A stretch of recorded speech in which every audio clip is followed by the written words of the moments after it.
Lakini kuna watumishi ambao wameshindwa kusimama sawa sawa na wito wao walioitiwa na Mungu.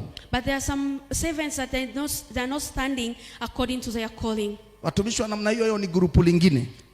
Those kind of servants, this is another group. Wamekuwa ni waongo na ni wazinzi. They be lying and they are sinners. Hakuna kitu Mungu anachukia kama uongo na uzinzi, maana vyote ni mali ya shetani.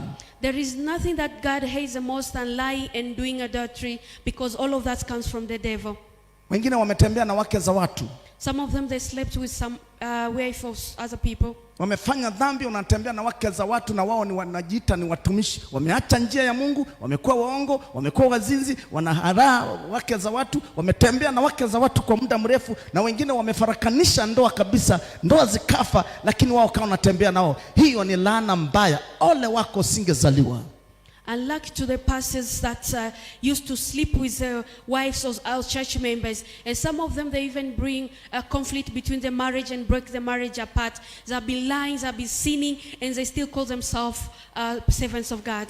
Wengine ndani ya makanisa yao wameandama kwaya, wakiona wanakwaya wanaandama wanatembea nao. Na wanakwaya nao kwa wanakwaya wanakuta wanaanguka kwenye dhambi, huku wanaimba wanamtumikia Mungu. Hiyo ni ole mbaya sana, ni chukizo mbele za Mungu. This is detestable to God, and it's a very huge warning to the pastors that have been also using the choir members, sleeping with them. They made them fall to the sin, and they're still serving God. This is a very bad warning from God.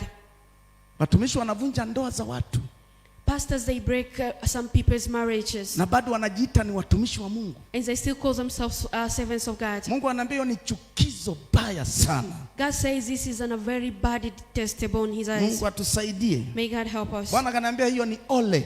God says that is a warning. Kuna grupu lingine. There is another group ambalo la watumishi. that is also for servants. Wengine wanakunywa pombe. Some of them they drink alcohol. Lakini wanajificha. But they hide themselves. Na ni wachungaji. And they are pastors. Tena wanakunywa pombe ile kali. Then they drink the very strong alcohol. Hawataki watu wajue. And they don't want people to know. Wanajificha. They hide themselves. Mungu anaambia waulize, mimi niliyowaita alikuwa siwaoni?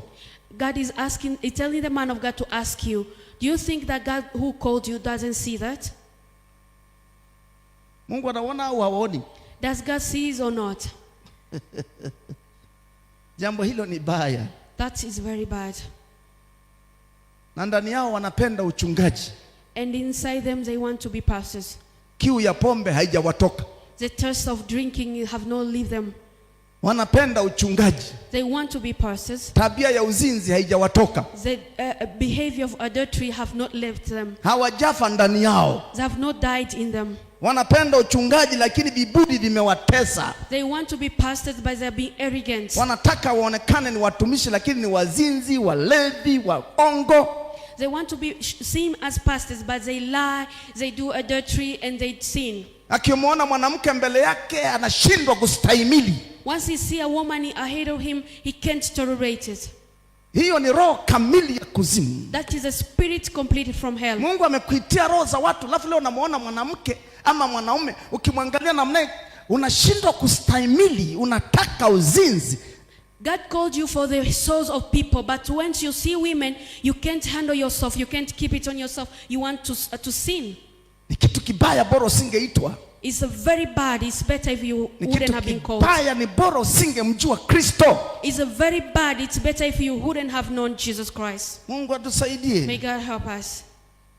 Hawataki kuacha hayo matabia. They don't want to leave their behaviors. Kwa nini? Kwa sababu uchungaji una heshima. Why? Because you're a pastor, you're an honorable person. Unajua uchungaji Mungu aliwekea utisho wa heshima. You know pastors were the ones anointed by respect. Unaweza kumuita hata mke wa mtu katikati ya watu, kaambia njoo nina maongezi nawe baadaye, lakini mtu asipate shida kwa sababu anaitwa na pastor. Ni sawa si sawa? You may even call a woman in the middle of people and say, come, I'm going to talk to you later. People won't understand otherwise because you're anointed. Kumbe yeye ana mambo yake. But maybe you have your own issues. Unakwenda kuharibu watu wa watu. You're going to destroy people. Unaharibu ndoa. You destroy marriage. Unafanya vitu vibaya. You do bad things. Bwana kaniambia jioni ya leo niliseme jambo hilo kwa wale watakao endelea kuwa sugu na hawatageuka. Mungu akaniambia hakika kuna mawili, wataibishwa machoni pa wanadamu kisha watakufa moja baada ya mwingine ili kujulikana wanaondoa ule uovu katikati ya nchi. God give the authority to the man of God to speak this evening to the people like this. Is there is only two ways.